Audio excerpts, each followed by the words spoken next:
গরমে পাকা আম খেতে কার না পছন্দ, আর তার উপরে যদি হয় পাকা আমের স্পঞ্জি কেক। ময়দা ছাড়াই পাকা আম দিয়ে বানিয়ে ফেলুন এরকম নরম স্পঞ্জি কেক। মিক্সারে দিয়ে দেবো 1 কাপ সুজি। সুজিটা ব্লেন্ড করে নেব। এবার একটা পাত্রে সুজিটা ঢেলে নেব। দেখো সুজির মধ্যে কোনো দানা নেই। এবার কিছু আমের টুকরো মিক্সারে দিয়ে ব্লেন্ড করে নেব। এবার এই আমের পিউরি সুজির মধ্যে দিয়ে মিশিয়ে নেব। অল্প অল্প দুধ দিয়ে ব্যাটার তৈরি করে নেব।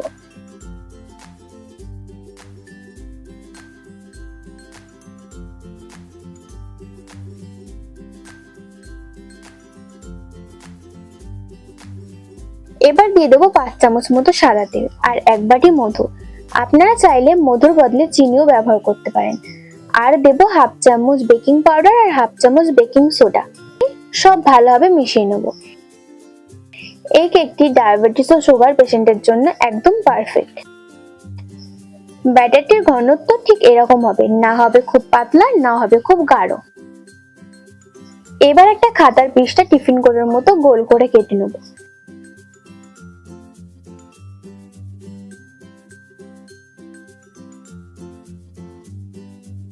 টিফিন কোটে তেল ব্রাশ করে কাগজটা দিয়ে দেবো, আবার তেল ব্রাশ করে নেব। এইভাবেই আমি বেকিং পেপার তৈরি করে নিই। কোটোয় ব্যাটারটি ঢেলে একটু ঝাঁকিয়ে নেব যাতে কোনো জায়গায় ফাঁকা না থাকে। এবার বেক করার পালা। কড়াইটা আগে থেকেই 10 মিনিট মতো প্রিহিট করে নিয়েছি। এবার টিফিন কোটো দিয়ে 30 থেকে 35 মিনিট মতো বেক করে নেব। 20 মিনিট পর ঢাকনা তুলে কিছু ড্রাই ফ্রুটস দিয়ে দেবো। এভাবে ড্রাই ফ্রুটস দিলে কেকের মধ্যে ঢুকে যায় না, ড্রাই ফ্রুটস গুলো একদম উপরেই থেকে যায়।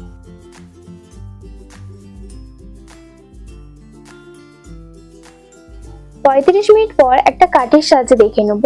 যদি কাঠির গায়ে কিছু লেগে না থাকে তাহলে ভাববে কেক পারফেক্ট রেডি।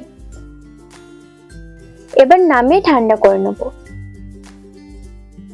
কেকটা ঠান্ডা হয়ে গেছে। এবার ডিমোল্ড করে নেব। চারিদিকে ছুরি দিয়ে কেটে বের করে নেব।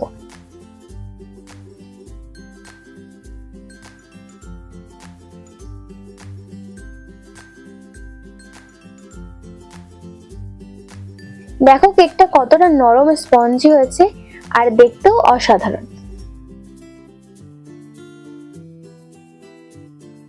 আমার প্রিয় বন্ধুরা, এই গরমে পাকা আমের নরম স্পঞ্জি কেকের রেসিপিটা কেমন লেগেছে সেটা অবশ্যই কমেন্ট করে জানাবেন। ভিডিওটি ভালো লেগে থাকলে আমার চ্যানেলটি সাবস্ক্রাইব করে ভিডিওটি লাইক করে দেবেন।